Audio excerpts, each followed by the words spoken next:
itakuzuilia vitu vingi ambavyo vinaandamana na huu mwaka wa chipukizi la haki. Kwa hiyo wewe andika mwaka wa chipukizi la haki ili upate uwanja mpana kulingana na ujumbe ambao Mungu ametupa. Bwana Yesu apewe sifa. Bwana Yesu asifiwe. Bwana Yesu asifiwe. Na Wagalatia, tulisoma Wagalatia 2. Wagalatia 2.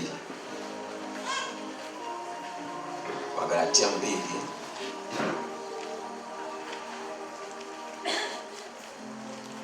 Wagalatia 2. Tuanze ule mstari wa 15. Wagalatia 2 tuanze mstari wa 15.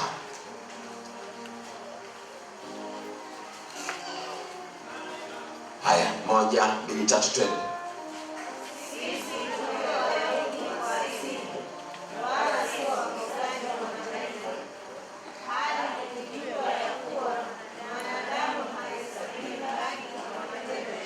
Mwanadamu hahesabiwi haki kwa matendo ya sheria, bali kwa imani ya Kristo. Hapo ndo pa kuzingatia. Mwanadamu hahesabiwi haki kwa sheria, bali kwa imani ya Kristo Yesu. Bwana Yesu apewe sifa. Tuendelee.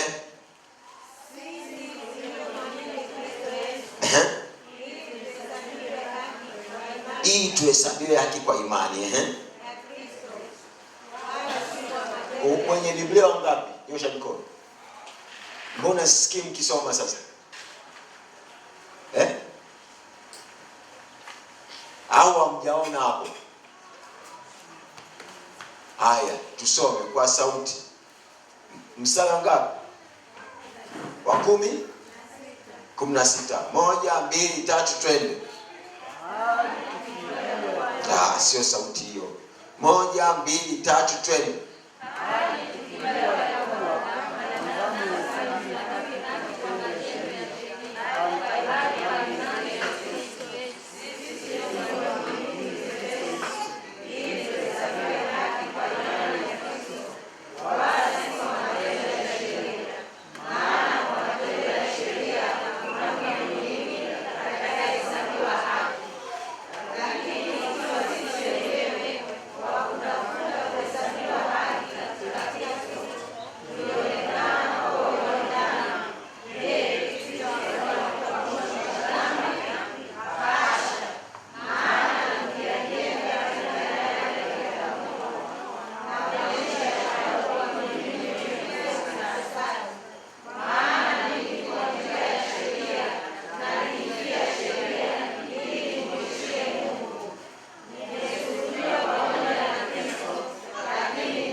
Amen.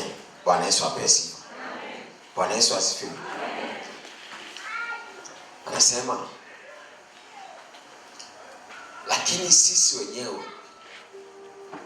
lakini ikiwa sisi wenyewe kwa kutafuta kuhesabiwa haki katika Kristo tulionekana kuwa wenye dhambi, je, Kristo amekuwa mtumishi wa dhambi? Hasha! Maana nikiyajenga tena yale niliyobomoa, naonyesha kuwa mimi mwenyewe ni mkosaji. Maana mimi kwa njia ya sheria naliifia sheria ili nimwishie Mungu. Bwana Yesu apewe sifa. Bwana Yesu asifiwe. Kwa njia ya sheria naliifia sheria ili nimwishie Mungu. Mshahara wa dhambi ni mauti, hiyo ni sheria. Bwana Yesu apewe sifa. Hiyo ni sheria. Kufanya kwa utimilifu ili upate kuhesabiwa ni vigezo vinavyotokana na hekima ya kidunia, vinavyotokana na mwili. Bwana Yesu apewe sifa. Kwa nini? Wote tumetenda dhambi na kupungukiwa na utukufu wa Mungu. Katikati ya wanadamu wote hakuna aliye mkamilifu hata mmoja. Na kama hakuna aliye mkamilifu hata mmoja, kwa sababu wote tumetenda dhambi, hakuna yeyote anayeweza kumpendeza Mungu. Na ndani ya mwanadamu aliwezi kutoka tendo lolote hilo jema bila Kristo Yesu. Ndani ya mwanadamu haliwezi kutoka tendo lolote hilo jema la kumpendeza Mungu, la kumstahilisha huyo mwanadamu kuhesabiwa haki, kwa sababu hakuna anayeweza kufanya makosa ya baba zako yasiwe makosa. Hakuna anayeweza kufanya makosa yako yasiwe makosa, hata kama leo umeamua kutenda mema. Bwana Yesu apewe sifa. Kwa maana hiyo basi, hakuna mwenye mwili ambaye amezaliwa na mwanamke anayeweza kuhesabiwa haki mbele za Mungu kwa matendo yake. Kwa nini? Kwa sababu dhambi iko ndani yake. Amezaliwa katika dhambi. Daudi anasema, nalichukuliwa mimba hatiani. Amezaliwa katika dhambi. Dhambi ni asili yake. Bwana Yesu apewe sifa. Na ndio maana hakuna dhambi ya asili, isipokuwa kuna asili ya dhambi. Mwanadamu anapozaliwa, anazaliwa katika asili ya dhambi. Na ndio maana tunaambiwa katika waraka wa kwanza wa Yohana sura ya 2 mstari wa 12 kwamba nimwandikia ninyi watoto wadogo kwa sababu mmesamehewa dhambi zenu kwa ajili ya jina lake. Kwa nini watoto wadogo wasamehewe dhambi zao? Lini wametenda dhambi? Wamezaliwa na dhambi kwa sababu wametokana na dhambi. Asili yao ni dhambi. Dhambi iko ndani yao tangu kuzaliwa kwao. Bwana Yesu apewe sifa. Kama ndivyo, hakuna mwenye mwili ambaye kwa akili zake, ambaye kwa hekima yake, ambaye kwa matendo yake anaweza akampendeza Mungu. Bwana Yesu apewe sifa. Isipokuwa kwa njia ya imani iliyo katika Kristo Yesu Bwana wetu. Ndio maana nasema, kwa njia ya sheria naliifia sheria. Bwana Yesu apewe sifa. Kwa njia ya sheria naliifia sheria. Manake alikufa ili kujibu hoja ya mshahara wa dhambi ni mauti, ili alipie dhambi zake, ili alipie makosa yake. Alikufa. Kwa kule kufa, alikufa ili kujibu hoja za sheria. Mshahara wa dhambi ni mauti. Bwana Yesu apewe sifa. Akalipia dhambi katika Kristo Yesu. Bwana Yesu apewe sifa. Tunasema tunapobatizwa tunafungamanishwa na mauti ya Kristo. Ubatizo wa maji unatupa fursa ya kufungamanishwa na mauti ya Kristo. Kufungamanishwa na mauti ya Kristo ni nini? Kufungamanishwa na mauti ya Kristo ni kufanya mauti ya Kristo iwe halisi kwako, iwe ni mauti yako wewe, na ni kufanya ufufuo wa Kristo uwe halisi kwako. Pamoja kwamba Yesu alikufa, sasa kwa kuwa alikufa kwa ajili yako, wewe unapoamini, ili uonekane kwamba unaamini, ili imani yako, ile imani yako kwa Kristo iweze kuwa halisi, ni pale utakapobatizwa ubatizo wa maji. Unaivaa ile mauti inakuwa ya kwako, na unavaa ule ufufuo unakuwa wa kwako. Unakuwa ni mtu ambaye umeshakufa kwa ajili ya dhambi zako, ukafuka pasipo dhambi. Kwa nini? Kwa sababu aliyekufa amehesabiwa haki mbali na dhambi. Bwana Yesu apewe sifa. Bwana Yesu asifiwe. Bwana Yesu asifiwe. Kwa hiyo mwenye mwili, tunaambiwa hakuna mwenye mwili atakayehesabiwa haki kwa matendo ya sheria, bali tumeitwa kuhesabiwa haki kwa imani iliyo katika nani? Kristo Yesu. Na ndio maana nasema nimesulubiwa pamoja na Kristo, lakini ni hai, wala sio mimi tena, bali Kristo yu hai ndani yangu. Kwa nini? Kwa sababu maisha yangu yalishapotea kwa dhambi. Yesu Kristo akayanunua kwa gharama ya nafsi yake, kwa kumwaga alimwaga damu yake. Bwana Yesu apewe sifa. Kwa sababu uhai wa mwili uko katika damu. Sasa Yesu kwa kutoa damu yake alitoa uhai wake. Bwana Yesu apewe sifa. Na sisi tunaishi kwa hiyo damu ya Yesu. Kwa hiyo tunaishi kwa huo uhai wa Yesu. Kama ndivyo anayeishi ndani yetu nani? Kristo. Bwana Yesu apewe sifa. Na uhai wa Kristo uko ndani yetu kwa imani iliyo katika damu yake. Kwa sababu ni hiyo damu ambayo ni uhai wake uliotolewa kwa ajili yetu, akatukomboa, akalipia hatia zetu. Kwa kuikubali damu yake tumekubali uhai wake. Kwa kupokea mauti yake na ufufuo wake tumekubali kupokea uhai wake ndani yetu. Kristo akiwa Bwana wako, Kristo akiwa Mwokozi wako, Kristo anakuwa uhai wako. Bwana Yesu apewe sifa. Bwana Yesu asifiwe. Bwana Yesu asifiwe.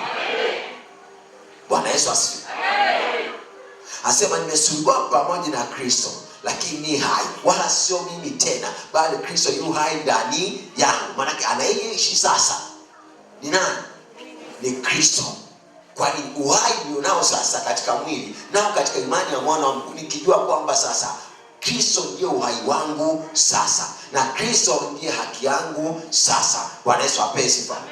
Anasema siibatili neema ya Mungu, kwa maana ikiwa haki upatikana kwa sheria, basi Kristo alikufa bure. Bwana Yesu apewe sifa.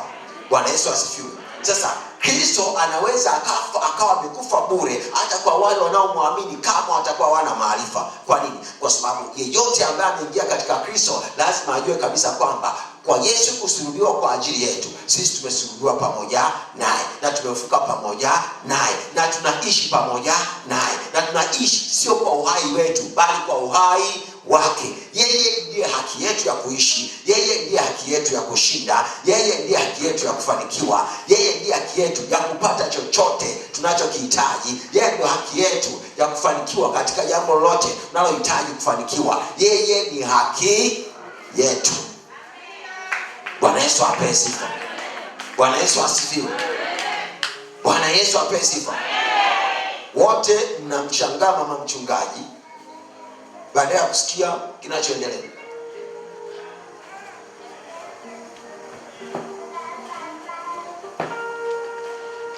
Anasema siibatili neema ya Mungu, kwa maana ikiwa akiupatikana kwa sheria, basi Kristo alikufa bure. Maana yake hicho unachokihitaji, hicho unachokihitaji hautakipata kwa sababu ya hekima ulionayo, hautakipata kwa nguvu ulizonazo.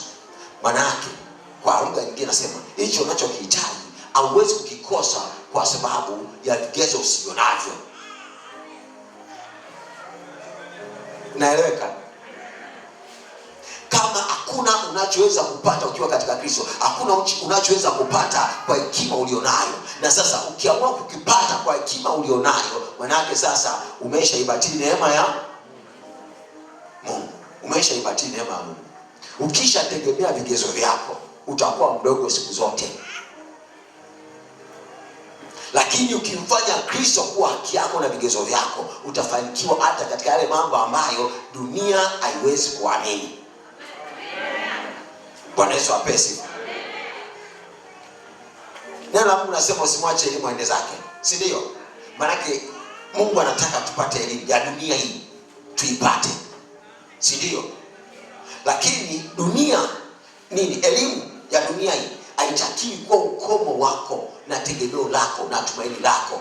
Tumaini lako linatakiwa kuwa kwa Kristo, ili Kristo aanzie katika elimu ulionayo, katika vyeti ulivyonavyo, katika CV ulizonazo. Akupe CV ambazo wewe hauna, ambazo watu wenye elimu kama yako hawana.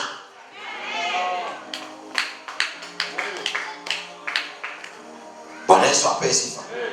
Kama ukitumia darasa lako, ukatumia vyeti vyako, ukatumia akili yako, hekima yako, alafu ukajiona bosi, alafu ukajiona umeelimika, ujue ni mjinga kuliko watu wote. Atakuja mtu ambaye hana shule kama yako, hana darasa kama lako, hana vyeti kama vyako, hana uzuri kama wako, hana lugha kama yako. Huyo na vyeti vyake vitapata CV za msalaba wa Kristo, vitakupita wewe.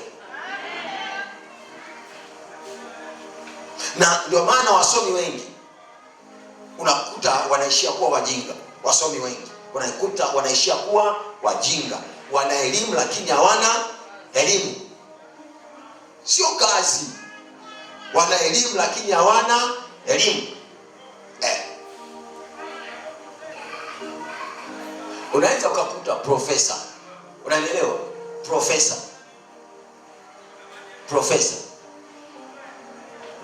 ana miaka 70, alafu anatembea na mtoto wa miaka 17. Profesa ana akili? Ana akili? Hana. Nitafutie maprofesa ambao wana biashara ya kustajabisha hapa mjini, watafute. Ukimkuta profesa na baba, ndio biashara amemaliza. Sasa elimu imemsaidia nini? Elimu imemsaidia nini? Tafuta baa zote mjini hapa, 80% utakuta ni za maprofesa. Baa.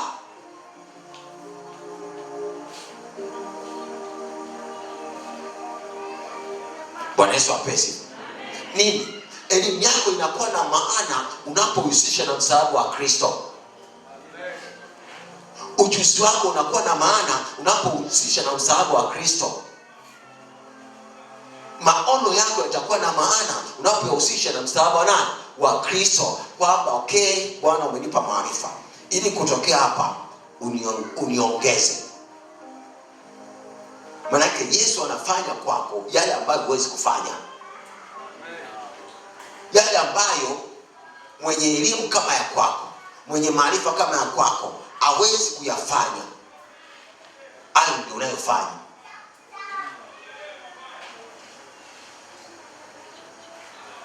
Mimi sijawahi kwenda shule ya kompyuta. Lakini mimi nafundisha kompyuta. Sio kufundisha kompyuta, natengeneza kompyuta. Sijawahi kwenda elimu yoyote. Mimi kama wewe sio IT, kwenye kompyuta unipati. Labda yani wewe uwe IT ndio utanipata kwenye kompyuta. Lakini sijawahi kwenda shule yoyote. Ni Yesu. Nilichofanya mimi, nikanunua kompyuta, nikaanza nayo. Mimi nikija kwenye ofisi yako nikakuangalia tunafanya kitu, nikirudi nyumbani nafanya cha kwangu. Sina elimu hiyo, lakini nani? Ni Yesu. Wasomi wa chuo kikuu hawa alikuti kwa kompyuta hawa, kama sio IT alikuti. Anipati. Bwana Yesu apesi. Bwana Yesu asifiwe. Ni nini? Ni nani? Ni Yesu. Yesu anakupa maarifa ambayo watu wa kawaida hawana. Anakupa maarifa ambayo watu wa kawaida kama wanayo basi wameingia gharama. Anakupa bure. Anakupeleka kwenye level ambayo hujawahi kuitabikia. Yameitabikia kwa kazi ya msalaba. Kwa hiyo tunapoingia katika mwaka 2000 na tumeshaanza, si ndio? Tunapotembea katika mwaka 2026, mwaka wa chipukizi la haki, hatutakiwi kuangalia katika nguvu zetu, katika vile tulivyo navyo ama tusivyo navyo. Bwana Yesu apewe sifa. Hakuna. Tunatakiwa kumwangalia yule aliyefanyaje? Aliyesulubiwa. Alisulubiwa katika udhaifu, akafufuka katika nguvu. Bwana Yesu apewe sifa. Bwana Yesu asifiwe. Bwana Yesu asifiwe. Alisulubiwa akiwa kondoo, akafufuka akiwa simba. Umenielewa? Wewe fikiria mchakato wa kutoka kondoo kuwa simba.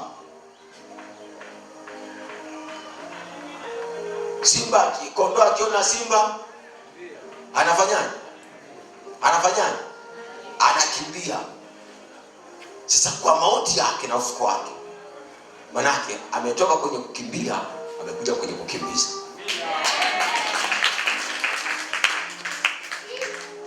Bwana Yesu apewe sifa. Bwana Yesu asifiwe. Naenda taratibu ili angalau unase. Tunaelewa? Unase. Nasema ikiwa haki ipatikana kwa sheria, wewe unahitaji nini? Muulize jirani yako, unahitaji nini? Ni nini ambalo unalihitaji alafu hauna sifa? Ni nini ambalo unahitaji alafu sheria inakukataa?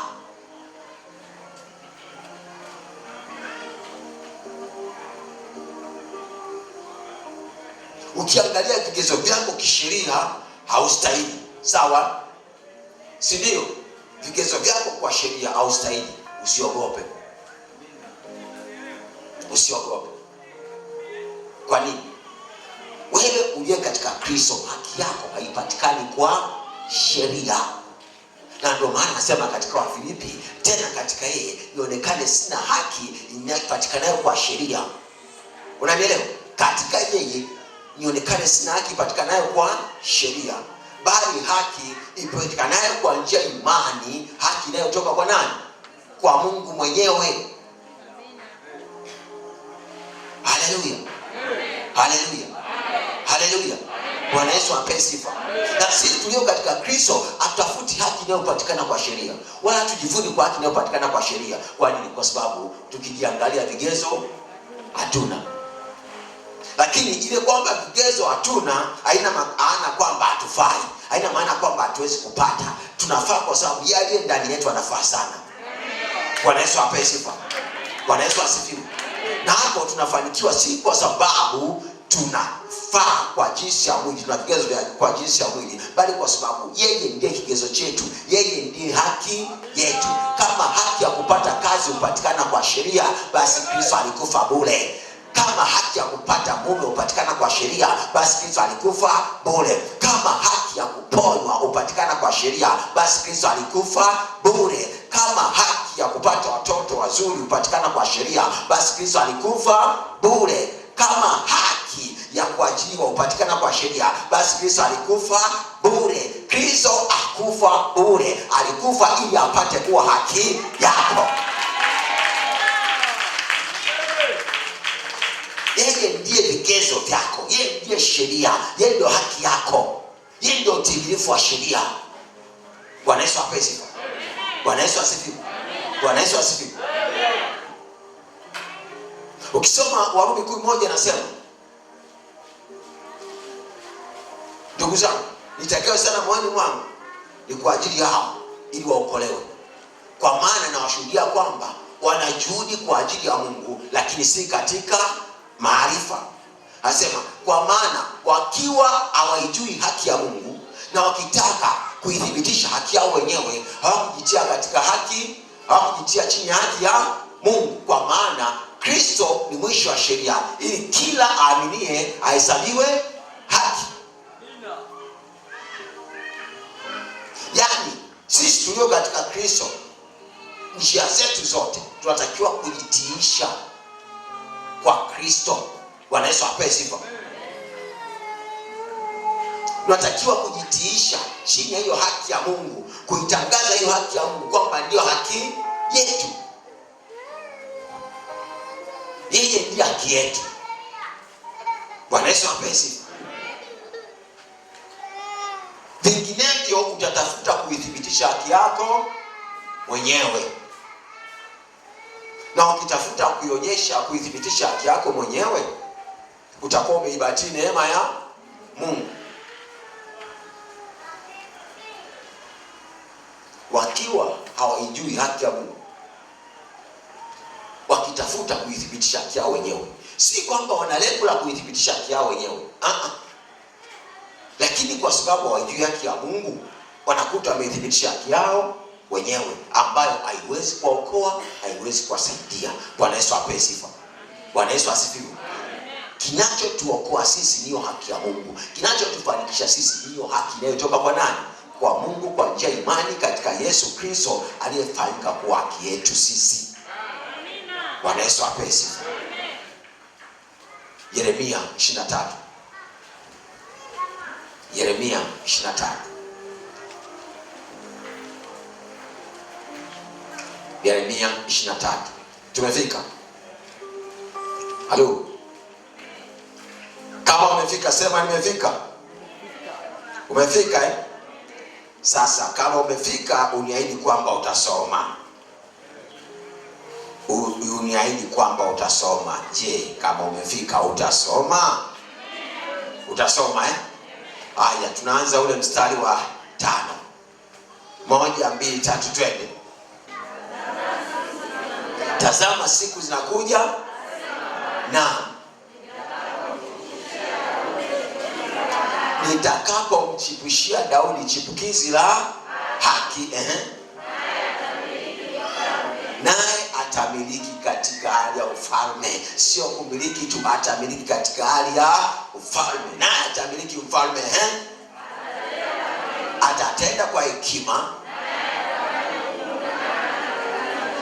naye atafanya hukumu na haki. Bwana Yesu apewe sifa. Bwana Yesu asifiwe. Bwana Yesu asifiwe. Anasema chipukizi, nitamchipushia Daudi chipukizi la haki. Yesu Kristo ndiye chipukizi la haki. Ukiendelea kusoma mbele utakuta jina lake anaitwa kwamba Bwana ni haki yetu. Bwana ni haki yangu. Tunapozungumzia chipukizi la haki, tunamzungumzia huyu Yesu. Bwana Yesu apewe sifa. Bwana Yesu asifiwe. Bwana Yesu asifiwe. Anasema atamchipushia Daudi chipukizi la haki. Naye huyo chipukizi la haki atamiliki mfalme. Sio kwamba atamiliki mtu anaitwa mfalme. Atamiliki katika hali ya mfalme. Bwana Yesu apewe sifa. Bwana Yesu asifiwe. Bwana Yesu asifiwe. Anasema atatenda kwa hekima, naye atafanya hukumu na haki. Bwana Yesu apewe sifa. Bwana Yesu asifiwe. Mwaka 2026 ni mwaka ambao chipukizi la haki, chipukizi la haki ambalo ni Kristo limechipuka katika maisha kila mmoja anayemwamini nani? Kristo. Na linamiliki katika kila eneo ambalo limechipuka. Kwenye kazi yako limechipuka. Kwenye afya yako limechipuka. Kwenye ndoa yako limechipuka. Kwa watoto wako limechipuka. Na sio kuchipuka tu, anamiliki huyo chipukizi, anamiliki. Bwana Yesu apewe sifa. Bwana Yesu asifiwe. Anamiliki na anatenda mambo yote yanayohitajika katika hilo eneo kwa hekima, maana yeye ndiye hekima ya Mungu. Bwana Yesu apewe sifa. Ukisoma waraka wa kwanza wa Mtume Paulo kwa Korinto mstari wa 30, anasema bali kwa yeye tumepata kuwa katika Kristo aliyefanyika hekima ya Mungu kwetu, na haki na ukombozi na utakatifu. Bwana Yesu apewe sifa. Kwa hiyo Yesu Kristo ndiye hekima ya Mungu kwetu, na yeye ndiye chipukizi lake. Amechipuka kwenye afya yako, na anafanyaje? Anamiliki na anatenda kwa hekima. Bwana Yesu apewe sifa. Na anasema atafanya haki na hukumu. Yeye ndiye haki yako. Atahukumu wote wanaofanya vita dhidi yako kwa hoja zao zozote, maana yeye alisulubiwa kwa ajili yako na alifufuka ili upate kuhesabiwa haki. Naye ni haki yako, naye ndiye hufanya hukumu katika mambo yako yote. Kwa sababu hiyo hakuna kushindwa kesi katika ulimwengu wa roho mwaka huu. Bwana Yesu apewe sifa. Hakuna kushindwa kesi yoyote kwenye ulimwengu wa roho na hata kwenye ulimwengu wa mwili. Bwana Yesu apewe sifa. Kwa sababu yeye aliye haki yako amechipuka katika hiyo kesi. Bwana Yesu apewe sifa. Amechipuka katika mambo yote yanayotajwa kwa jina lako. Amechipuka ili adhihirishe kwamba yeye ni haki yako. Kwa kuchipuka katika kazi yako, kazi yako inasimama kwa haki yake. Haki yake ni haki yako. Bwana Yesu apewe sifa. Maana yeye ndiye haki yako. Kama yeye aliye haki yako alipokufa akafufuka, hata kama kazi yako imekufa, mwaka huu mwaka wa kufufuka, kama yeye alivyokufa akafufuka kwa ajili yako. Bwana Yesu apewe sifa. Bwana Yesu asifiwe. Bwana Yesu asifiwe. Bwana Yesu apewe sifa. Anasema litachipuka na limechipuka. Bwana Yesu apewe sifa. Usije ukasema chipukizi la haki litachipuka kwa ndoa yangu. Limekwisha kuchipuka kwa jina la Yesu Kristo. Bwana limekwisha kuchipuka.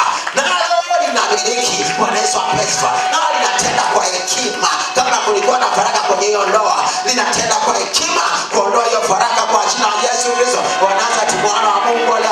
Bwana hata kama mizimu walikuwa wanasumbua, uchawi ulikuwa unasumbua, uganga ulikuwa unasumbua, watu ambao walikuwa wanasumbua, kwa sababu yeye amekuja kufanya hukumu na haki. Ataisimamisha haki yako. Bwana Yesu apewe sifa. Hiyo haki yako iliyo katika msalaba ataisimamisha robokra. Maana kuna ubishi, kuna hitaji maamuzi kwamba haki yako nini, kwamba hali yako nini, kwamba shetani aliyekukaa kwako au asikae. Yeye aliye haki yako amekuja, aliyekuja kujibu hoja zote. Mwaka amehukumu kwamba yeye ni haki yako ya kufanikiwa, yeye ni haki yako ya ndoa yako kuwa na amani, yeye ni haki yako ya kupata afya njema, yeye ni haki yako ya kupona katika maradhi yanayokusumbua. Haleluya, haleluya, haleluya.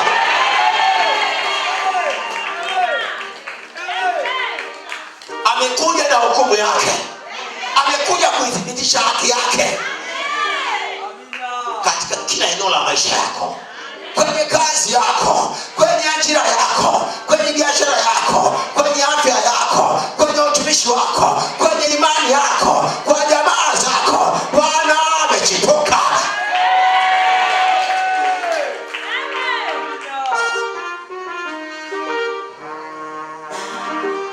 Narudia kwa sababu unatakiwa kuyashika, kwa sababu ndio mtembe wako mwaka mzima. Wale wasiokuja Morning Glory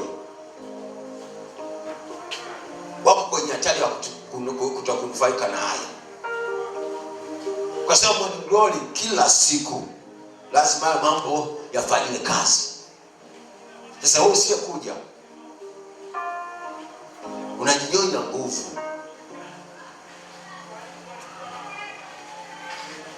Sijui sasa hivi, lakini kipindi ambacho Mchungaji Kimaro alikuwa pale KKT usharika wa Kariakoo, watu walikuwa hawaendi ofisini kwa kwenye biashara zao. Break ya kwanza kanisani, wanahudhuria ibada Morning Glory, wanatoka na Mungu, wanaanza na Mungu. Bwana Yesu apewe sifa. Bwana Yesu asifiwe. Wewe fikiria mfanye biashara na kuna kufungua duka mpaka ingie ibadani kwanza. Nafikiri mchezo. Wewe anayekwambia mafanikio yategemee maombi, muongo. Angejua mafanikio ategemee maombi, asingekuwa na riziki unoni. Muulize kama mafanikio yategemee maombi, riziki unoni ya nini?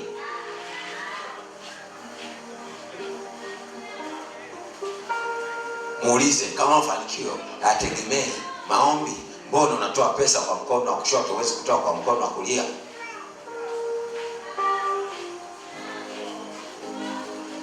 Wanaokuambia mafanikio yako yategemee maombi, manake wanataka wakushinde kwa nguvu za miungu yao, kwa sababu wewe utashindwa kumfanya Mungu wako aingie kazini kwa kukataa kuomba.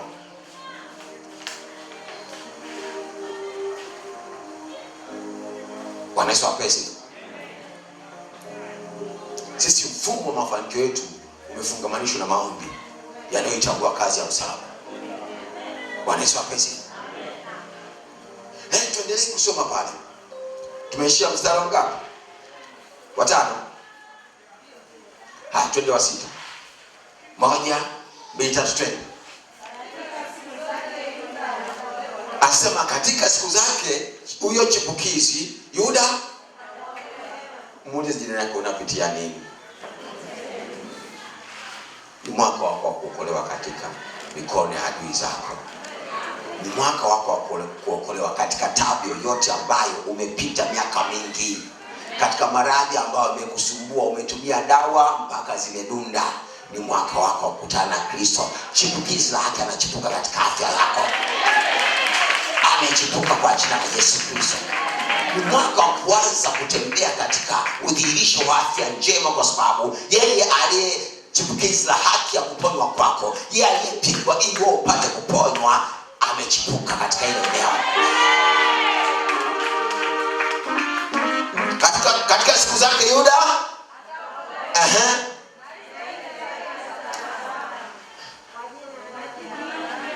yaani mimi ningekuwa na mikono ningempigia Yesu makofi. Manake yeye mnasoma kama vile hamsomi. Yaani mnasoma kama vile hamsomi. Mnasoma kama vile hamfuatilii kile mnachokisoma. Soma na ufuatilie kile unachokisoma. Msi Mungu kiingie, yaani kikite katika moyo. Mlango ufunguke wa moyo wako ili kipate kuzama. Anasema katika siku zake Yuda atafanyaje? Ataokolewa na Israeli atakaa salama. Haya ni mambo yako ndugu yangu. Huu ni urithi wako. Huu ni mtembeo wako wa mwaka 2026. Tuendelee. 1 mita twende.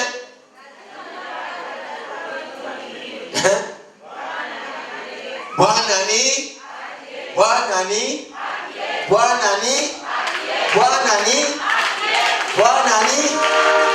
sema Bwana ni haki yangu. Bwana ni haki yangu. Kuna kawimbo zamani tulikuwa tunaimba, miungu ni mingi, mabwana ni wengi, lakini wewe Yesu ni namba 1. Sasa hautasema Bwana ni haki yangu, utasema Bwana Yesu ni haki, maana mabwana ni aya. Jina lake analoitwa ni Bwana ni Bwana Yesu ni Bwana Yesu ni Bwana Yesu ni.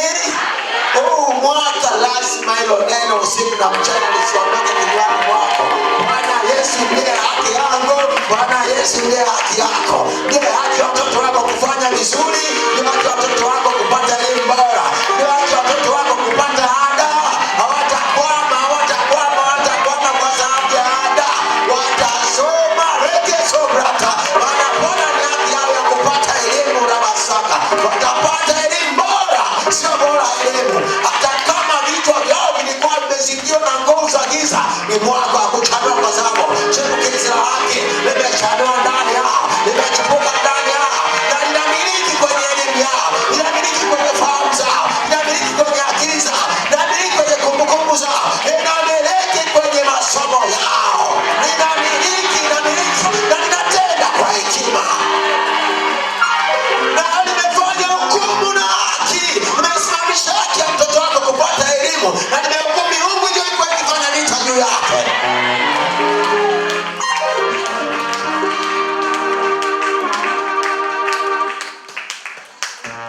Bwana Yesu apewe sifa. Bwana Yesu asifiwe. Jina la Bwana Yesu libarikiwe. Jina la Bwana Yesu libarikiwe. Haijalishi umepitia nini, haijalishi unahisi nini katika mwili wako, hiyo sio hali yako. Bwana Yesu apewe sifa. Haijalishi umeota nini, nataka nikwambie, hata kama amekuja kwa njia ndoto akutishe, Yesu Kristo Bwana ni haki yako. Na kwa sababu ni haki yako, amefanya hukumu ndio wanaokupisha, amefanya hukumu ndio waliokuinukia, amefanya hukumu na ameleta haki yako. Haki yako ni kukaa salama, haki yako ni kukaa kwa amani, haki yako ni kufanikiwa, haki yako ni kustawi, haki yako ni kuendelea kusonga mbele katika utumishi, haki yako ni kuwa bora katika mambo yote. Mabaya hatakupata kamwe, kwa sababu Bwana amesimamisha hukumu yake. Bwana amesimamisha hukumu yake juu ya wote waliainuka, juu ya majeshi mapepo mabaya kwenye ulimwengu wa roho, juu ya kuagiza, juu ya wachawi na waganga, juu ya uwanga, juu ya vikwazo, juu ya ufukara na umaskini. Bwana amesimamisha hukumu juu yao. Na amekuwa haki yako. Amesimama ili ustawi, amesimama ili uongezeke, amesimama ili ufanikiwe, amesimama ili akutendee mema. Ni mwaka wako.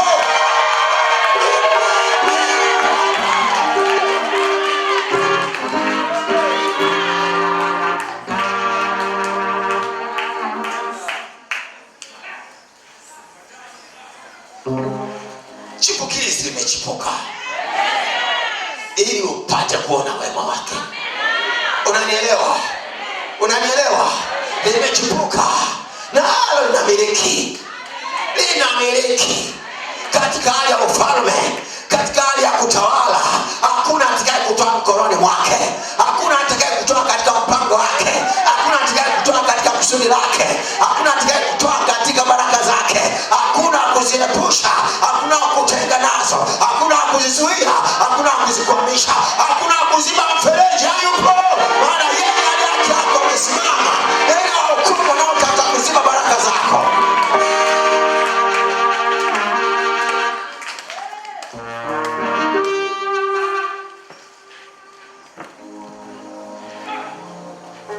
Kuna neno hapa inawezekana kwako. Tengeneza mambo yako. Tengeneza mambo. Kama unapitia kwenye msuguano na mtu yeyote, huo msuguano hautokana na ubaya wa ndugu yako au ubaya wa jirani yako, unatokana na shetani. Kwa hiyo usimpe ibilisi nafasi, kwa sababu huyu chipukizi lake amekuja kuleta amani kati yenu. Mpe nafasi. Amen. Mpe nafasi. Usishupaze moyo, usitafute kujihesabia haki, kwa sababu Bwana ndiye haki yako. Bwana Yesu apesi. Nafikiri nilianza nikizungumza neno kwamba Wafilipi, kusoma Wafilipi 3 kianza mstari wa 9, anasema tena katika yeye nionekane sina haki yangu mwenyewe ipatikanayo kwa njia ya sheria, bali haki ipatikanayo kwa njia imani katika Yesu Kristo, haki itokayo kwa Mungu mwenyewe. Kwa hiyo kama umeonewa, Yesu ni haki yako. Mwachie huyo mtu, msamehe huyo mtu, nyenyekea ili Bwana akukweze kwa majira yake. Amen. Amen. Amen. Okay.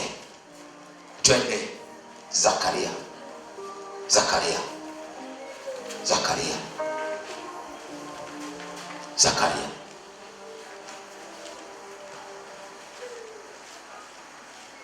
Najua Zakaria ilipo. Kitabu cha ngapi cha mwisho kutoka mwisho wa Agano Jipya, wa Agano la Kale?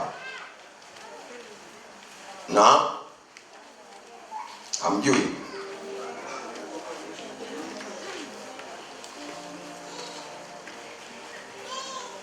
Tuna mstari mmoja pale, Zakaria 6.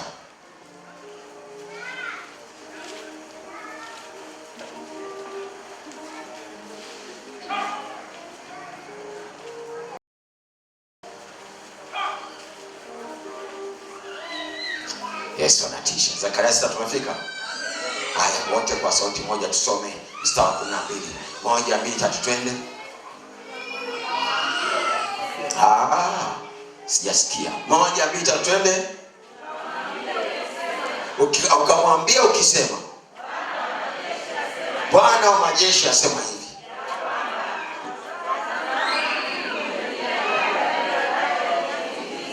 Hebu rudia tena. 1, 2, 3 twende.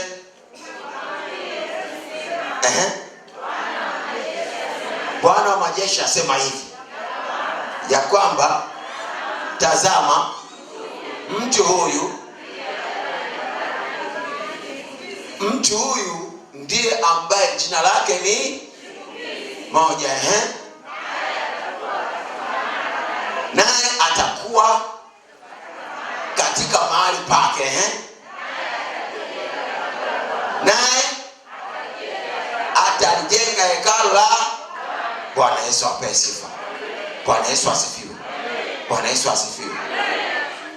Bwana huyu tumemtaja kwa nani? Yesu ndiye chipukizi. Asema mtu huyu, utaambia kwamba mtu huyu ndiye anayeitwa nani? Chipukizi, ambaye jina lake nani? Chipukizi. Naye atakuwa mahali pake, naye atalijenga hekalu la Bwana. Bwana ametupa mwaka 2026 Nasema na nitasema tena kwamba ni mwaka wa chipukizi la haki, Yesu Kristo. Kuwa mahali pake katika kazi ya mikono yako, kuwa mahali pako katika ndoa yako, kuwa mahali pake katika afya yako. Naye amejenga mahali katika ndoa yako kwa kujenga hekalu la Bwana katika ndoa yako, ili kwamba Bwana afanye makao katika ndoa yako, kwamba ndoa yako ikafanyike kuwa ni makao ya Bwana. Na kama Bwana ameamua kufanya makao katika ndoa yako, hiyo ndoa yako haiwezi kuharibika, kwa sababu tumeambiwa kwamba amekuja hapo ili atende kwa hekima, amekuja hapo ili afanye hukumu na haki, na yeye ndiye haki yako, ili ndoa yako ipate kustawi. Bwana amefanya makao katika familia yako, katika hiyo ndoa, ili hiyo ndoa siku zote itembee katika haki yake, ilindwe na nguvu zake, iwe katika uwepo wake, iwe katika mapenzi yake. Haleluya, haleluya.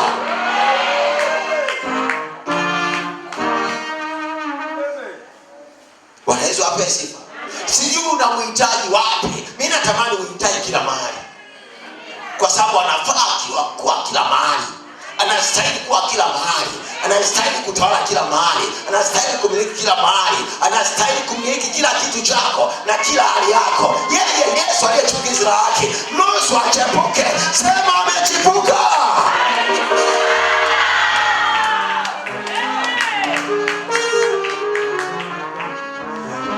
Achipuki hivi, yeye chipukizi la haki anachipuka na haki yake, ambaye ni haki yako, kwa kuwa yeye ni haki yako.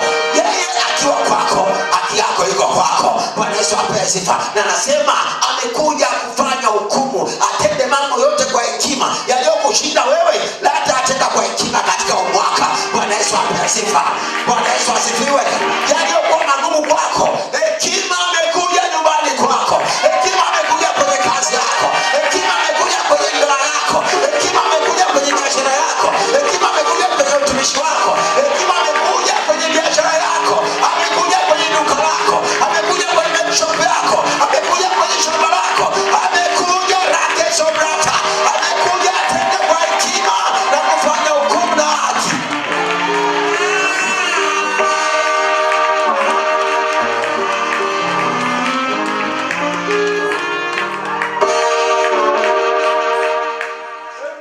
Usije ukasema na ukaribisha. Mwambie asante kwa sababu upo, kwa sababu ameshakuja. Yupo. Bwana Yesu apewe sifa.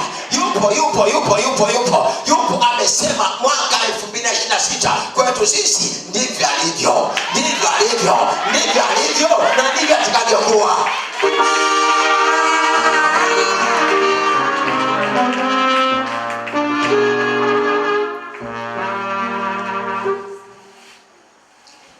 Kuna vitu vya kunasa, kuna vitu vya kuhifadhi katika moyo, kuna vitu vya kutembea navyo, kuna vitu vya kunena, kuna vitu vya kuchekelea, kuna vitu vya kutukuza, kuna vitu. Hatuzungumzi kwa habari ya chipukizi la haki tu. Chipukizi la haki linamiliki tena kwa hali ya ufalme. Yeye ni mfalme wa falme, yeye ni Bwana mabwana. Hakuna mfalme atakuja kudhubutu kufanya vita juu yako akafanikiwa, akainuka yote juu yako, atakuwa kama kitu kisichokuwa. Nikainuka lolote juu yako, itakuwa kama halijawahi kuwa. Maana yeye ni mwenye uweza, na amekuchagua, na ameamua kutembea nawe katika udhihirisho kwamba anaitenda haki yako. Ngoja nikwambie, kitendo cha kuitenda haki yake ndani yako, kuitenda haki yake ndani yako, ni kudhibitisha jinsi alivyokufanya kwamba ndivyo ulivyo. Utatembea katika utukufu ambao hujawahi kukaribiwa, kwa sababu yeye aliye utukufu wako anakaa ndani yako. Yeye aliye utukufu wako ameamua jidhihirishe kwamba ni kweli kwamba ni Bwana wako, ni kweli kwamba ni Mwokozi wako, ni kweli kwamba amechipuka, yuko hai. Na kwa sababu hiyo anadhihirika kwako kwa jinsi alivyo hai, kwa jinsi Baba alivyomshuhudia kwa kazi yake ya msalaba, kwa mauti yake na ufufuko wake. Haleluya, haleluya, haleluya.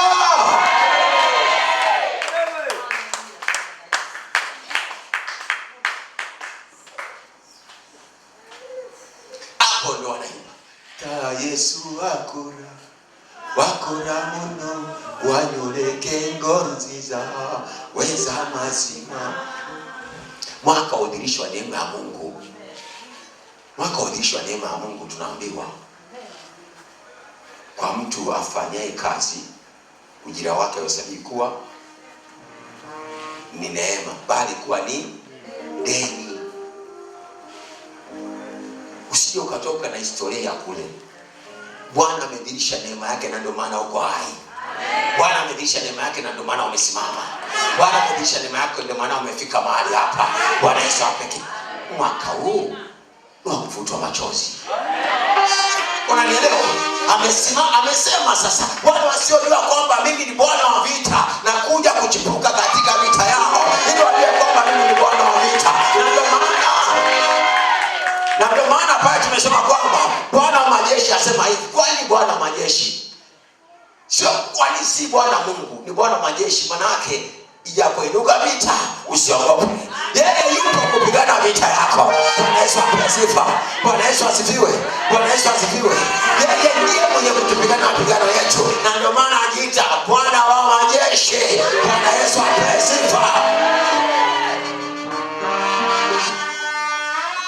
Hakuna vita utakayoshindwa katika mwaka 2026. Ijapoinuka vita, wajapojipanga majeshi, vita ni ya Bwana na hajawahi kupoteza. Hajawahi kupoteza na hautapoteza. Hajawahi kupoteza na wewe utapoteza. Maana amechipuka adhihirisha kwamba yeye ni ushindi wako. Kwa maana tulipokuwa tuna nguvu wakati tulipotimia, Kristo Yesu alikufa kwa ajili ya waovu. Na sasa najulikane kwamba yeye ndiye nguvu zetu katika mwaka 2026.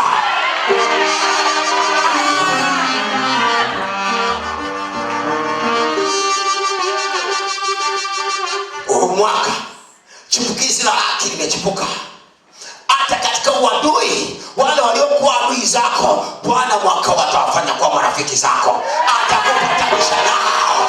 Nami natangaza amani yake kati yako na maadui zako kwa damu ya Yesu Kristo anayetumwa Mungu adai. Hao waliokuwa wakimtukana Mungu wako, ni mwaka wao wa kuokolewa. Mwaka wao kupona. Manake anasema njia za mtu zikimpendeza Bwana umpatanisha na adui zake. Amekuchagua. Hebu mtikise jirani yako bega, mwambie amekuchagua. Mwambie amekupenda. Mwambie amekuridhia. Mwambie wewe ni wake na yeye ni wako.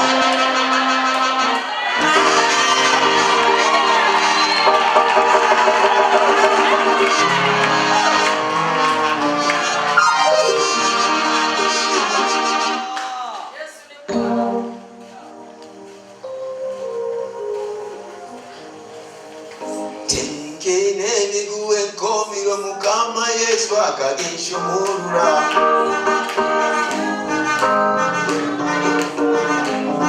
Oh, tenkene niguwe komiro mukama Yesu akagishumura. Oh, tenkene niguwe komiro mukama Yesu akagishumura.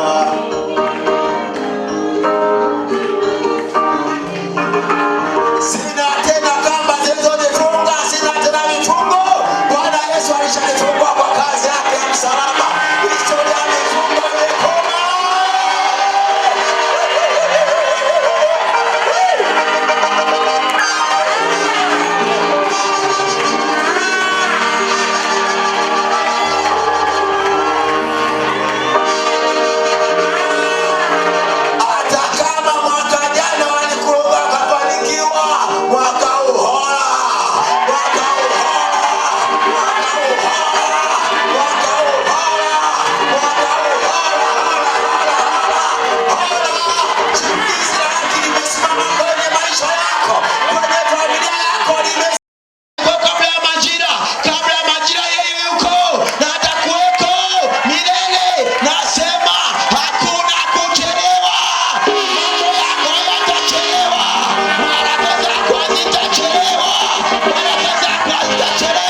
kwenda shule, sema yes yes.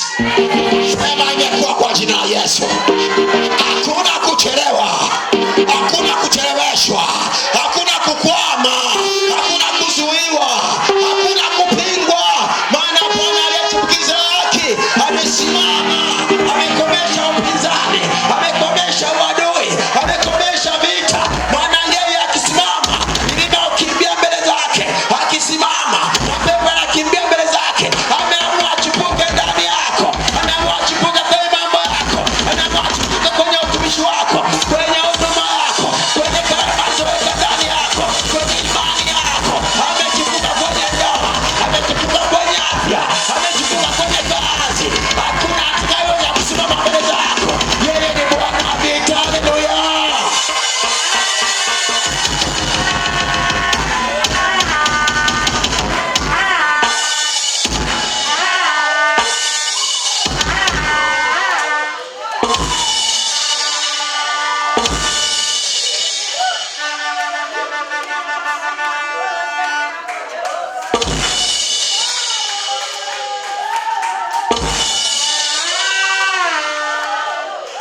Yesu ndio aliyetufia. Yesu ndio haki yetu. Ameamua kujitukuza katika mwaka. Tunakushukuru Bwana, tunasema asante. Maana ni dhahiri umeingilia mateso yetu, umeingilia mapigano yetu, umejidhihirisha kwamba ni Mwokozi, umejidhihirisha kwamba ni mkombozi. Wewe ni haki yetu na umejidhihirisha kwa hivyo katika mwaka. Utukufu una wewe Bwana.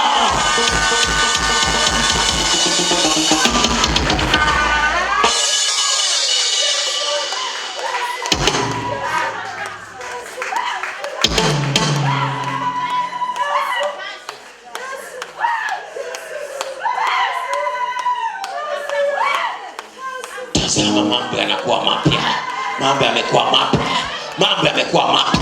Yaliyokuwa magumu yanakuwa malaini kama ambavyo hujawahi kufikiri. Yaliyokuwa magumu yanakuwa mepesi kwa jinsi ambavyo hujawahi kuwaza. Maana Bwana yeye aliyetukuza haki amesimama, yeye aliyeki yako amesimama na amefanya haki na hukumu. Amesimamisha haki yako, imechanua haki yako, maana yeye ndio haki yako na ameamua kuchanua, ameamua kudhihirisha katika uhalisia wake. Rabokoria, miungu imehukumiwa, giza limehukumiwa, wala utukufu wako hatatoa mwingine.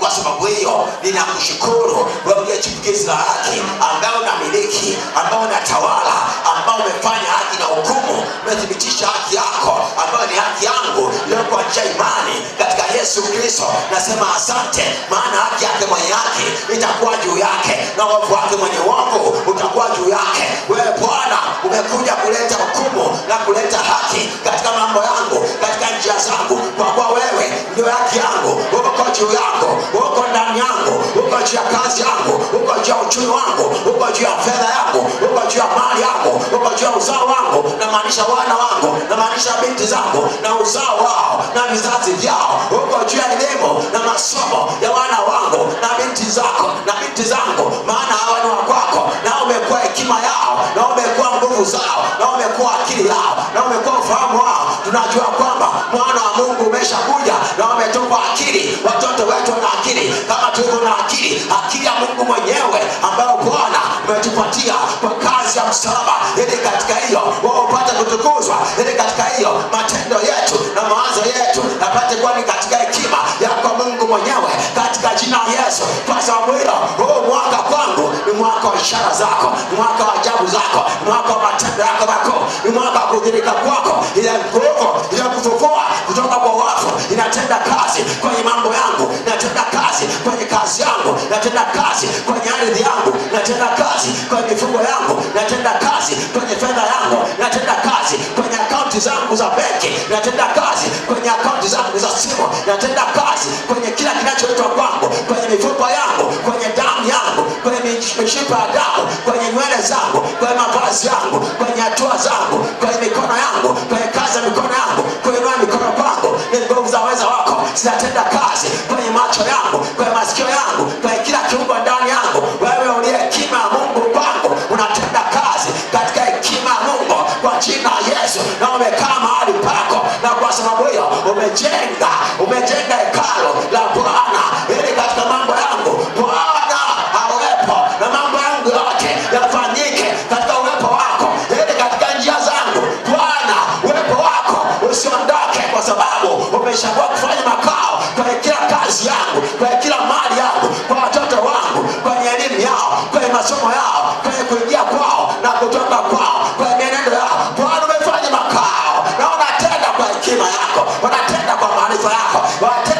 nguvu zako, unatenda kwa utawala wako, unatawala na kumiliki kwenye mambo yangu yote katika jina la Yesu Kristo. Nisikie amina kubwa.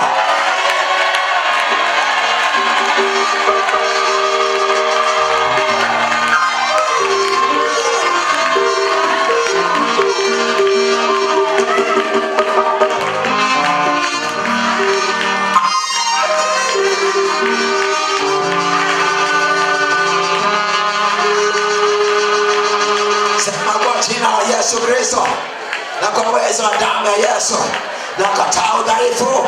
Mimi sio dhaifu kwa sababu aliye ndani yangu sio dhaifu, hata ndani yako, ili athibitishe makusudi yake, na anayathibitisha katika mwaka, wala hautapita katika jina la Yesu. Baba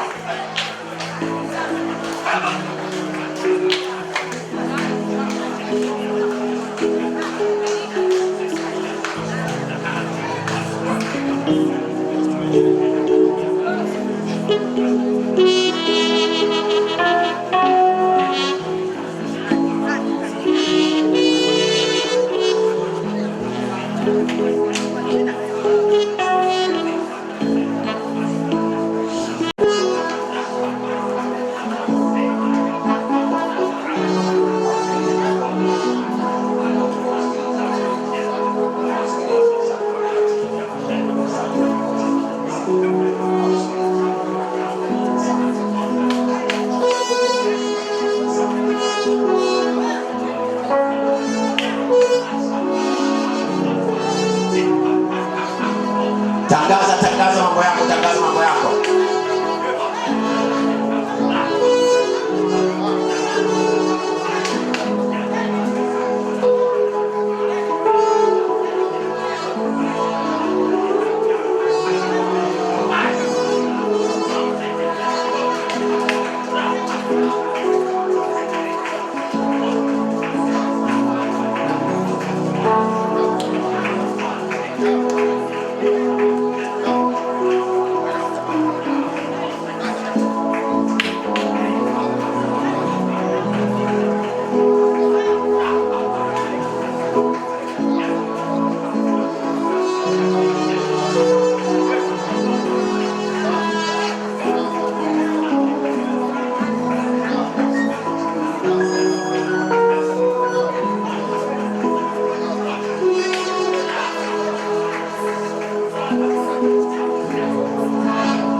Kwa damu ya Yesu hakuna kushindwa, hakuna kuanguka njiani kwa jina la Yesu Kristo. aliye hai. Hakuna kufilisika kwa damu ya Yesu Kristo Bwana Mungu aliye hai. Hakuna kufedheka katika jina la Yesu. Huu ni mwaka wa chipukizi la haki yako Yesu Kristo, kusitawi kwenye ndoa yako, kusitawi kumiliki, kutawala kwenye kazi ya mikono yako, kusitawi kwenye biashara yako, naye ameweka makao, naye amesitawi, naye amekuwa haki yako. Bwana Yesu ndiye haki yako, haki ya kufanikiwa kwako, haki ya kuinuliwa kwako. Mwambie Bwana, wewe ndio haki yangu. Mwambie Bwana Yesu, wewe ndio haki yangu. Mwambie Bwana Yesu, wewe ndio haki yangu, haki ya kustawi kwangu, haki ya kumiliki kwangu, haki ya kufanikiwa kwangu, haki ya kutawala kwangu katika kila eneo. Mtaje Bwana, mtaje Yesu, mtaje Yesu. Mwambie wewe ndiye haki yangu. Mwambie Bwana ndiye haki yangu, haki ya kustawi kwangu, haki ya kustawi kwangu, haki ya kumiliki kwangu, haki ya kutawala. Naam, ijapokuwa adui zako wajapotatana kama miba, ijapokuwa mizimu wajapotatana kama miba, Bwana ndiye haki yako. Bwana ndiye akufanikishaye. Kwa sababu hiyo hakuna uadui, hakuna mauti, hakuna nguvu za giza. Kwa jina la Yesu Kristo, kwa damu ya Yesu, hakuna kuondoshwa katika jina la Yesu. Hakuna kushindwa, hakuna kuanguka njiani. Kwa damu ya Yesu Kristo, Mwana Mungu aliye hai, kwa jina la Yesu, maana Bwana mwenyewe ndiye haki yako. Kwa damu ya Yesu hakuna uharibifu katika jina la Yesu, hakuna vikwazo. Kwa damu ya Yesu Kristo, Mwana Mungu aliye hai, maana kwa yeye tumefanikiwa, kwa yeye tunastawi, kwa yeye unapiga hatua. Kwa damu ya Yesu, kwa yeye unatembea katika utukufu wa Mungu katika jina la Yesu. Mwambie Bwana Yesu, wewe ndiye haki yangu, na kwa sababu umekuwa haki yangu, wala sina haki yangu mwenyewe ipatikanayo kwa nguvu zangu, bali wewe Yesu ndiye haki yangu ipatikanayo kwa imani katika jina lako. Basi kwa sababu hiyo, kwa wewe nimefanikiwa, kwa wewe nimesitawi, kwa wewe nimeongezeka, kwa wewe nimeshinda, kwa wewe nimevuka vikwazo, kwa wewe Yesu hakuna kitakachozuia mambo yangu. Kwa wewe Yesu nimeshinda adui zote, kwa wewe Yesu nimesitawi, kwa wewe Yesu nimevunja ngome, kwa wewe Yesu nimeangusha ngome, kwa wewe Yesu Bwana nimeluka mipaka, kwa wewe Yesu Bwana nimetembea katika utukufu ulio sana. Huu ni mwaka wa kuachiliwa, huu ni mwaka wa kushinda, huu ni mwaka wa kufanikiwa, huu ni mwaka wa kutembea katika nguvu zako, huu ni mwaka wa kusitawi katika wewe uliye chipukizi la haki yangu, uliyestawi. Yesu Kristo chipukizi la haki yangu, umechipuka na umestawi katika mambo yote, na katika mambo yote juu yangu na ndani yangu nimesitawi katika mema, nimesitawi katika baraka, nimesitawi maana chipukizi la haki yangu umesitawi, nimesitawi katika afya njema, nimesitawi kwa damu ya Yesu, maana chipukizi la haki yangu nimesitawi kwa damu ya Yesu, nimesitawi ndoa yangu, nimesitawi katika mema kwa damu ya Yesu, afya yangu nimesitawi katika jina la Yesu, Mwana Mungu aliye hai, kwa damu ya Yesu, uchumi wangu umesitawi, maana chipukizi la haki yangu Yesu Kristo nimesitawi, nayo nimechipuka, nayo nimesitawi, nayo nimezaa matunda kwa damu ya Yesu Kristo, Bwana Mungu aliye hai, katika jina la Yesu. Na mimi katika kila eneo la maisha yangu nimesitawi, ndoa yangu imesitawi katika amani kwa jina la Yesu, ndoa yangu imesitawi katika mema, kazi yangu imesitawi katika baraka kwa jina la Yesu, Bwana Mungu aliye hai, nimesitawi. Nakataa kuwa wa mwisho, nakataa kutembea katika ukame, nakataa ukame, kataa kuwa kwa mwisho, kataa unyonge, maana haki ya uzao wako imesitawi katika jina la Yesu Kristo. Haki ya ndoa yako imesitawi, haki ya afya yako imesitawi kwa damu ya Yesu. Kataa unyonge, kataa udhaifu, kataa magonjwa katika jina la Yesu. Sema nakataa magonjwa, nakataa umasikini, nakataa unyonge, maana haki ya kumiliki kwangu imesitawi, maana Kristo aliye haki yangu amesitawi kwa damu ya Yesu. Kataa udhaifu, kataa kuwa wa mwisho, kataa ukame kwenye biashara, ukame kwenye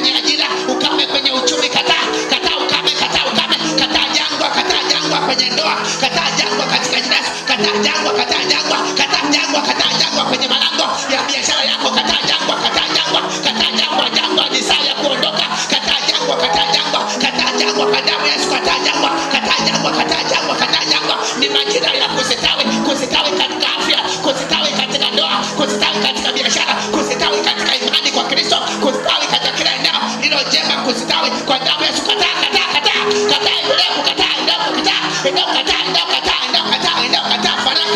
kukataa faraka, endelea kukataa huzuni, endelea kukataa magomvi, endelea kukataa kila neno baya, endelea kukataa, maana haki yako imesitawi, haki yako katika Kristo Yesu imesitawi katika Yesu, maana Kristo aliye haki, aliye chepokezi na haki amesitawi katika jina la Yesu Kristo mwana Mungu leo. Kataa udhaifu kwa damu ya Yesu. Jangwa toka, tunakukataa leo. Jangwa tunakukataa wewe ukame, tunakukataa, toka, fukuza jangwa, fukuza ukame, fukuza hasara kwenye biashara yako, fukuza mikosi kwa damu ya Yesu, fukuza mahangaiko kwa damu ya Yesu, fukuza kila uharibifu.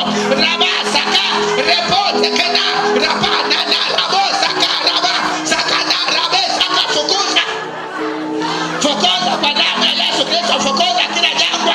Haya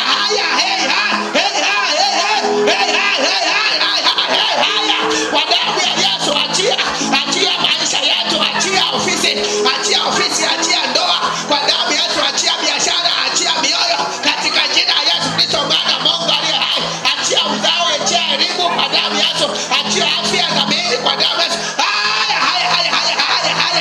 Achia mipango yetu kwa damu ya Kristo mwana Mungu aliye hai, katika jina la Yesu Kristo. Kila ukame, kila kinachozuia kustawi, kila kitu kwa kinazuia kustawi katika amani kwenye ndoa, kustawi katika mafanikio kwenye biashara, kustawi katika ofisi, kustawi katika mavuno ya mazao ya mashamba yetu, kila uadui dhidi ya ustawi kwa damu ya Yesu. Kataa uadui, fukuza kuanzia sasa. Tunafukuza, tunaondosha ukame, tunaondosha jangwa, tunaondosha mateso, tunaondosha faraka, tunaondosha uharibifu kwa jina la Yesu Kristo mwana Mungu aliye hai. Tunaondosha kila mwenye kuharibu kwa damu ya Yesu. Toka. Endelea kuomba, jipatanishe na chipukizi Yesu Kristo aliyesitawi, jipatanishe na uchipukizi na ustawi ulio katika chipukizi la haki yako Yesu Kristo. Ipatanishe biashara yako, ipatanishe elimu yako, ipatanishe ndoa yako na ustawi, ipatanishe mipango yako, ipatanishe afya yako na chipukizi la haki Yesu Kristo aliyesitawi, chipukizi la haki Yesu Kristo aliyenawiri, chipukizi Yesu Kristo aliyezaa matunda. Ipatanisha mipango yako, patanisha nafsi yako na chipukizi la haki Yesu Kristo katika jina la Yesu. Haya chochote ambacho kwa damu ya Yesu Kristo mwana Mungu, katika jina la Yesu Kristo mwana Mungu aliye hai, kwa damu ya Yesu Kristo mwana Mungu aliye hai, rabosaka na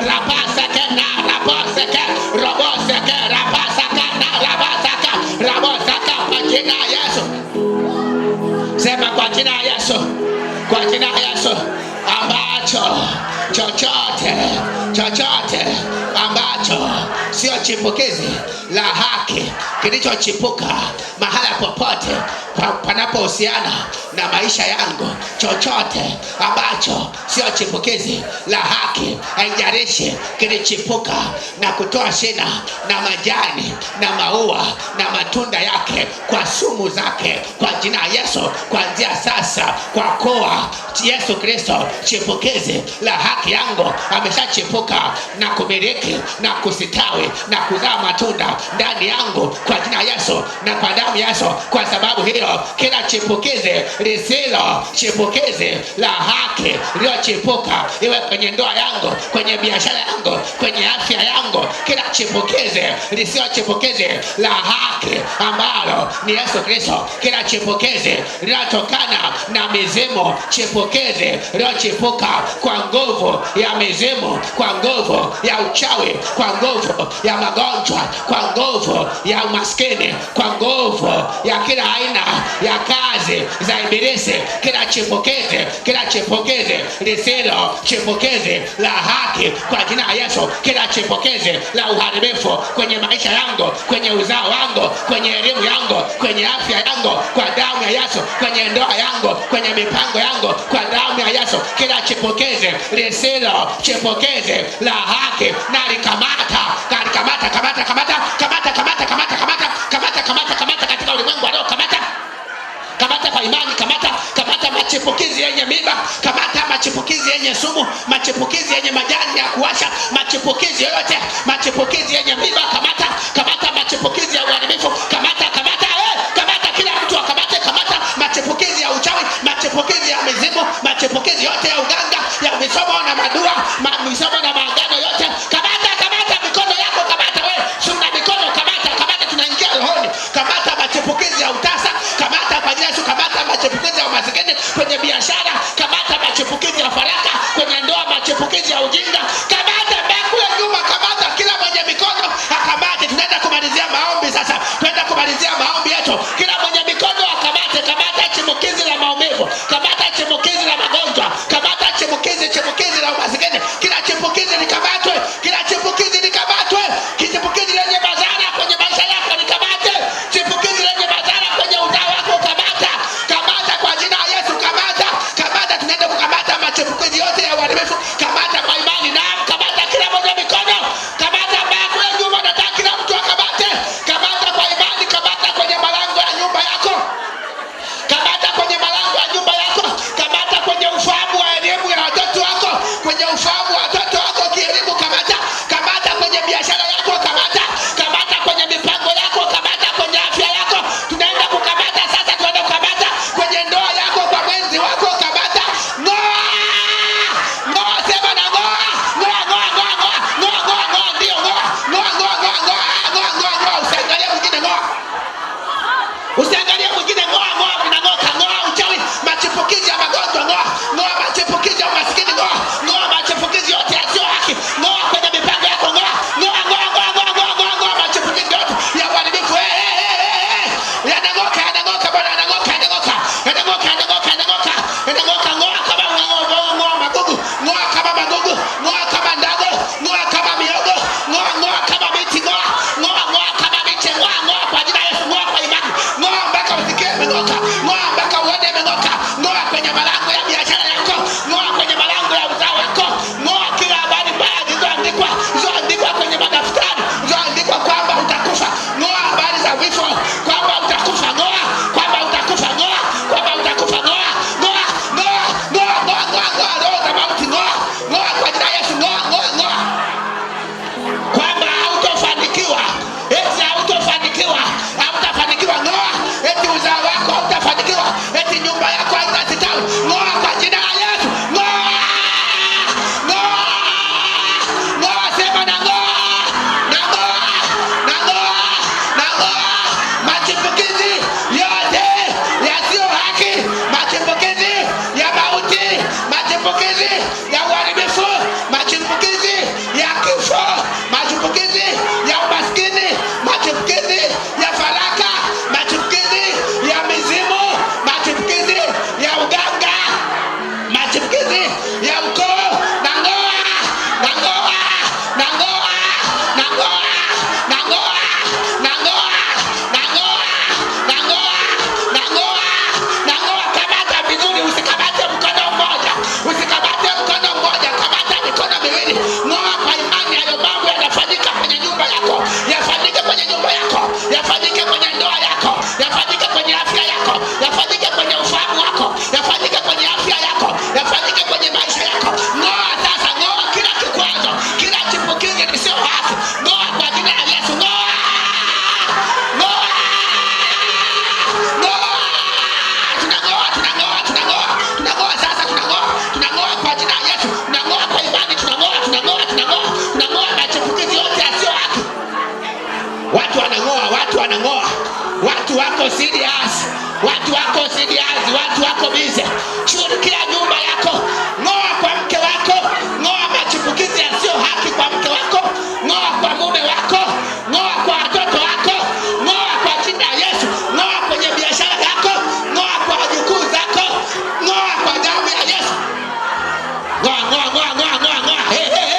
Ni saa ya kung'oa, kila mtu ang'oa. Ngoa kwenye mifugo yako, ngoa machipukizi yasiyo haki, machipukizi yasiyo haki, machipukizi yasiyo haki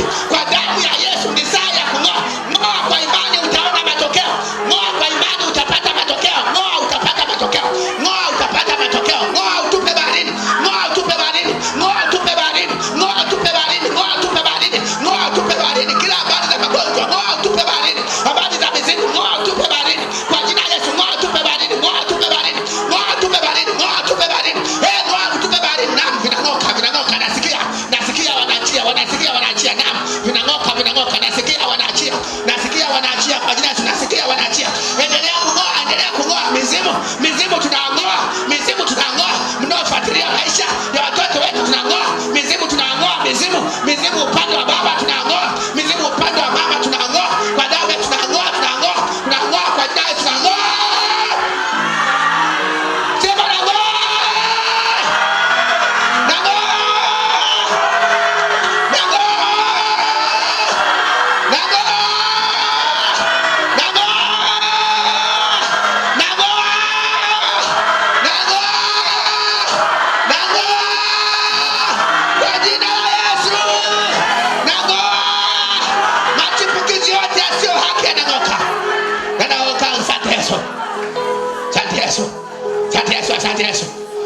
Asante Yesu. Usitoke haraka katika roho. Usitoke haraka, endelea kutazama katika roho. Usitoke haraka. Kuna kitu kinafanyika. Usitoke haraka rohoni. Usitoke haraka. Hii kazi sio bure.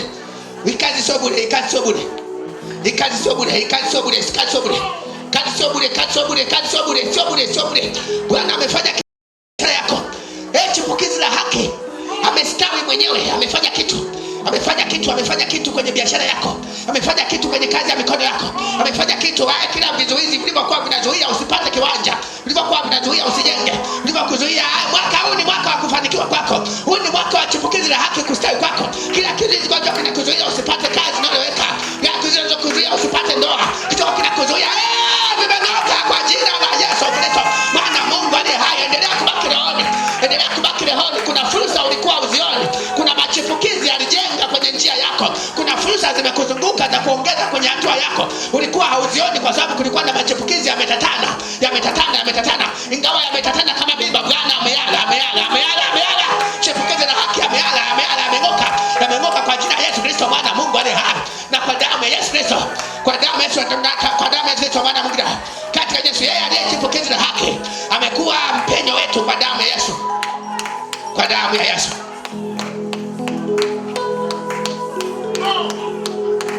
Hebu fungua kinywa chako, mshukuru Mungu kwa ajili ya mwaka. Mwambie asante kwa yote ambayo Bwana ametenda kwangu katika mwaka.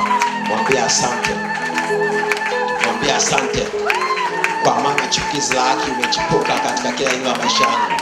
Hebu tembea ukitangaza chipukizi la haki kuchipuka katika kila eneo la maisha yako, kwenye afya yako, kwenye majira yako, majira ya mafanikio, majira ya uchumi, majira ya ndoa, majira ya uzao, majira ya utumishi. Tangaza chipukizi la haki limechipuka kwenye kazi za mikono yako, kwenye fedha yako, kwenye mali yako, kwenye mahitaji yako, kwenye ofisi yako, kwenye ajira yako. Tangaza na ushukuru. Tangaza kwa shukrani kwamba ni kweli Bwana wewe ni chipukizi la haki, nawe unamiliki hiyo kazi, na umekaa mahali pako, na uko mahali pako, nawe umemjengea Bwana hekalu, ili Bwana asiondoke hapo, ili awe makao ya Bwana. Kwa hiyo kazi ya mkono yangu ni makao yako, kwa hiyo ndoa yangu ni makao yako, kwa hiyo afya yangu ni makao yako, kwa hiyo elimu yangu ni makao yako, masomo yangu ni makao yako, wana wangu ni makao yako. Mshukuru. Fungua kinywa, shukuru.